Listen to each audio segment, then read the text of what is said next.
A vida de criminosos sempre despertou reações de amor e ódio nos americanos, do Velho Oeste até os gangsters do século XX, e mesmo tendo cometido diversos crimes, alguns foram venerados. Depois da década de 30, o crime passou a ser mais um negócio de chefões do que propriamente ações isoladas de indivíduos.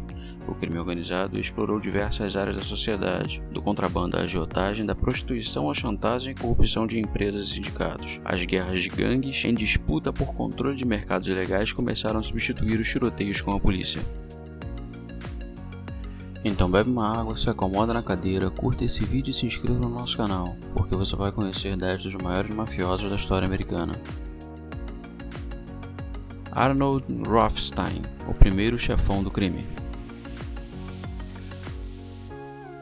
Rothstein, apelidado de O Cérebro entre os criminosos por sua notável inteligência, ganhou dinheiro com jogos e esportes arranjados, lutas de boxe, beisebol, corridas de cavalo, corridas de cães e outros eventos foram manipulados por Rothstein. Rothstein contava com uma rede de capangas que trabalhava para ele em período integral. Foi um dos primeiros contrabandistas e era respeitado no meio dos bandidos, inclusive mediando diversos conflitos que surgiram entre os gangues. Foi morto por ter se recusado a pagar uma dívida de jogo que ele disse ter sido fraudado. Depois de sua morte, muitas guerras entre gangues estouraram nos anos 30.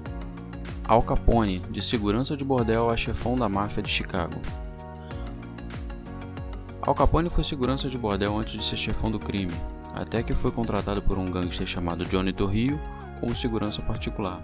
Durante uma guerra entre gangues, Torrio quase morreu e resolveu se aposentar, passando o controle dos seus negócios para Al Capone. Capone expandiu os negócios de Torrio absurdamente. Suas ações criminosas focaram em contrabando de bebidas, bordéis, além de com subornos e chantagem de membros do alto escalão do governo de Chicago. Embora seja suspeito de envolvimento em diversos crimes, Capone nunca foi pego por nenhum deles, passando somente um período preso por sonegação de impostos, tendo morrido logo depois disso de sífilis. The Outfit, o império do crime, fundado por ele, continua ativo até hoje. Charles Luciano criou a organização moderna conhecida coloquialmente com MOB.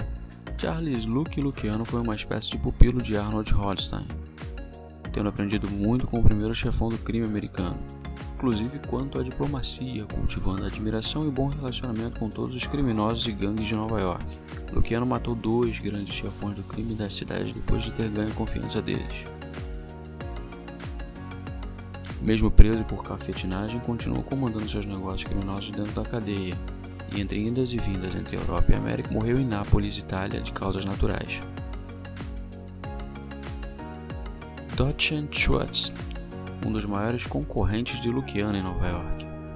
Concorrente direto de Luciano, Schwartz começou como um segurança de um clube frequentado por mafiosos. Contrabandista, assassino, fraudador de jogos e chefão da máfia, são atribuídos diversos crimes ao holandês. Conta-se que, depois de cometer um assassinato, pediu desculpa às testemunhas por elas terem presenciado o crime, se despediu educadamente e saiu pela porta. Foi morto por Charles Luciano, que pretendia assumir sua fatia no mercado criminoso. John Dillinger, o rei das gangues da década de 30. Um dos maiores assaltantes a banco dos anos 30, roubou nada menos do que 24 bancos em menos de um ano. Dillinger era chefe de um bando que visava principalmente bancos do interior dos Estados Unidos e alcançou fama ao enviar diversas cartas a rádios onde dizia não assaltar o cidadão comum, somente bancos. A ação do seu bando levou os Estados Unidos a criarem o FBI, que antes tinha um formato bem menor e com recursos bastante limitados. Dillinger foi morto pela polícia depois de ter sido traído pelo dono de um bordel na esperança de evitar a deportação. Frank Costello foi chamado o primeiro-ministro do submundo. Costello nasceu na Itália e começou cedo no mundo do crime. De pequenos assaltos a brigas de rua, um menino de 13 anos já chamava a atenção dos policiais no Harlem, em Nova York.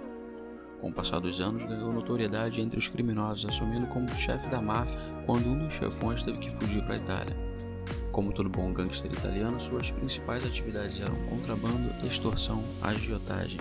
Morreu de causas naturais em 1973, hospedado no World of Astoria, um dos mais luxuosos e famosos hotéis do mundo. Bugsy Siegel e o nascimento de Las Vegas como uma meca dos jogos. Siegel era o que se pode classificar como assassino sádico preferido da máfia nova-iorquina. Como máfia e jogos de aposta andam lado a lado, Siegel viu em Las Vegas a possibilidade de prosperar e, com o dinheiro da máfia, começou a construção do maior cassino da época, o Hotel e Cassino Flamingo, um dos maiores e mais antigos da cidade, aberto até hoje. Apesar de ser amigo de celebridades, o cassino não andou bem e Siegel não conseguiu pagar os empréstimos contraídos com a máfia e foi morto por um tiro de sniper. Johnny Roselli, recrutado pela CIA no início dos anos 60. Amigo de Al Capone quando morava em Chicago, Roselli tinha como principal negócio a extorsão, principalmente contra produtores de Hollywood, inclusive pressionando um produtor da Columbia Pictures para contratar uma certa atriz, ninguém menos do que Marilyn Monroe. Recrutado pela CIA para matar o ditador Fidel Castro, envolvido em uma suposta conspiração para matar o presidente John Kennedy e suposto envolvimento no desaparecimento de Jimmy Hoffa. De longe é o mafioso com envolvimento em mais casos famosos da história criminal americana. Convocado para testemunhar contra um chefão mafioso, seu corpo foi encontrado desmembrado num barril flutuando perto de Miami. White Booger desfrutou da proteção do FBI ao cometer vários assassinatos. Mesmo tendo figurado como o segundo maior procurado do mundo, estando atrás somente de Osama Bin Laden, Booger atuou anteriormente como informante do FBI e fez vista grossa para seus crimes durante muito tempo. Assassino implacável, foi condenado a 2 prisões perpétuas a serem cumpridas em prisão federal. Foi morto poucos minutos depois de chegar à prisão pelos próprios presos. Teve sua língua cortada, sinal de que era um delator entre os criminosos. Leroy Nick Barnes, de viciado em heroína a chefão do crime no Harley. Depois de ter cumprido pena com um mafioso, Barnes saiu da cadeia com a ideia de implantar o modelo da máfia italiana no seu, até então, pequeno esquema de tráfico de drogas. Expandiu suas atividades por diversos estados americanos, indo até o Canadá, contando inclusive com diversas empresas fantasmas para lavagem de dinheiro. Preso diversas vezes por suborno e extorsão, acabou pegando uma pena de prisão perpétua. Depois de um acordo com as autoridades que levou à prisão de 16 chefões do tráfico, Barnes foi incluído no programa de proteção à testemunha e não se sabe como está hoje. Esses foram 10 dos maiores mafiosos americanos. Conta pra gente o que você achou e se conhecia algum deles. Curta, compartilha e se inscreva para ajudar nosso canal. Vídeo toda quinta-feira com 10 fatos curiosos sobre os mais diversos assuntos.